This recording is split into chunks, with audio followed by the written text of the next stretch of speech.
La exclusión por un lado es una condición de los modos de producción y vida capitalistas, y como lo señala Marx, el capitalismo requiere de un ejército de desclasados o desclasadas, para que muevan los engranajes del sistema y realicen las labores de menor reconocimiento social y paga económica. Si las personas no se vieran en esa condición, no aceptarían dichas labores. Por el otro lado, requiere de una superestructura, es decir, leyes, imaginarios, culturas, instituciones y narrativas que apoyen y justifiquen esos modos de producción, que implican también un modo de reparto de la riqueza. Algunas de las narrativas fundamentales que forman parte de esta superestructura son las ideas de escasez y de aristocracia o meritocracia, es decir, no hay suficientes satisfactores para todas las personas, y por lo tanto, deben existir personas ricas y personas pobres, así como países o culturas ricas y pobres. ¿Qué o quién determina eso? Pues quienes son mejores y tienen más méritos, lo cual se demuestra por su pertenencia a esas clases sociales, países y culturas. Y así se cierra un círculo que justifica una idea estamentaria del mundo y la sociedad.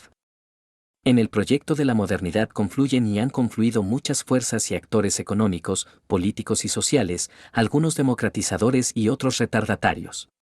Algunos de los elementos fundamentales del proyecto moderno son la movilidad social, la ciudadanía y el Estado de Derecho.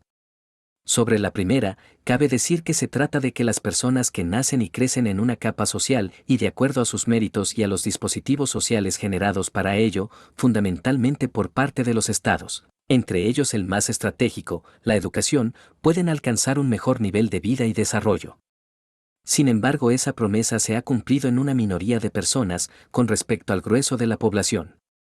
En México y en general en los países de Latinoamérica, la movilidad social es muy reducida y en ella intervienen factores que no tienen que ver con los méritos personales, como el género al que pertenece la persona, o su color de piel, lo cual es resultado de los imaginarios expuestos en el párrafo anterior. Un estamento se refiere a una forma de estratificación social en la que la sociedad se divide en grupos claramente definidos, con roles y estatus asignados de manera hereditaria, lo contrario a la movilidad social. En sus orígenes, el capitalismo se trató de un proyecto libertario, y sin duda lo era con respecto a lo que había antes de él, que era el feudalismo, en donde los señores feudales, casi exclusivamente hombres, eran los únicos propietarios, los que ejercían el poder político. Impartían justicia, tomaban las decisiones que involucraban al conjunto de sus sociedades, etc. Esto incluía las decisiones sobre el destino del resto de las personas, incluyendo su vida y su muerte. El proyecto del capitalismo proponía masificar la propiedad privada y, por lo tanto, igualar las condiciones de las personas propietarias, su acceso a los satisfactores y derechos. Pero esa mejora, con respecto a lo que había antes, no se puede leer como universal, sino que se debe entender el contexto de los países y las culturas europeas. Pero como lo ha documentado en su obra el pensador peruano, Aníbal Quijano, el capitalismo nació racista y colonialista, pues es heredero del proceso de la colonización de América, en el que nace el concepto de raza, que será una bandera y un ariete ideológico, no solo contra los pueblos originarios de este continente, sino contra otros como lo son los africanos y asiáticos.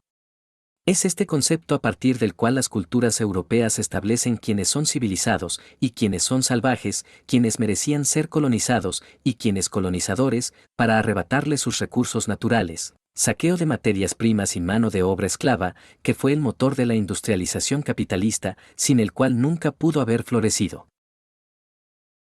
El capitalismo cumplió solo parcialmente su ofrecimiento original de democratizar el acceso a los satisfactores y a los derechos, y si hoy la expectativa y calidad de vida y desarrollo de grandes capas de la población mejoró, con el correr de los siglos desde su aparición, este a cambio generó o mantuvo una concentración de riqueza en unas cuantas manos, acrecentó la desigualdad, produjo una crisis ambiental de la que hoy padecemos sus consecuencias desastrosas. También destruyó formas de organización comunitaristas y culturas y en armonía con la naturaleza como las propias de los pueblos originarios de América. El Estado de Derechos implica la igualdad de las personas ante la ley, y por lo tanto, la garantía de que las personas pueden acceder a su derecho a la justicia. Sin embargo, las revoluciones y movimientos que impulsaron la independencia de los países latinoamericanos lograron, solo superficialmente, modificar el hecho de que hubiera una justicia para los súbditos de las coronas europeas y otra para las personas originarias de las naciones convertidas en colonias. Es decir, que la justicia fuera una simulación para favorecer a los europeos y su dominio. Entonces, donde no hay justicia, hay corrupción, misma que llega hasta nuestros días. Tras dichas revoluciones y movimientos de independencia, se quedaron élites antinacionalistas, acaparando la riqueza de las nacientes naciones, justificándose en parte con un discurso racista, presentándose como merecedores de ello, por ser descendientes o herederos de los viejos conquistadores, de sus naciones, culturas o intereses. Dicho orden económico también llega hasta la actualidad. Unas pocas familias concentran la riqueza en prácticamente todas las naciones latinoamericanas a través de prácticas oligárquicas y monopólicas, imponiendo sus agendas económicas, políticas y sociales al grueso de la población, en lo que algunos autores han dado en llamar neofeudalismo.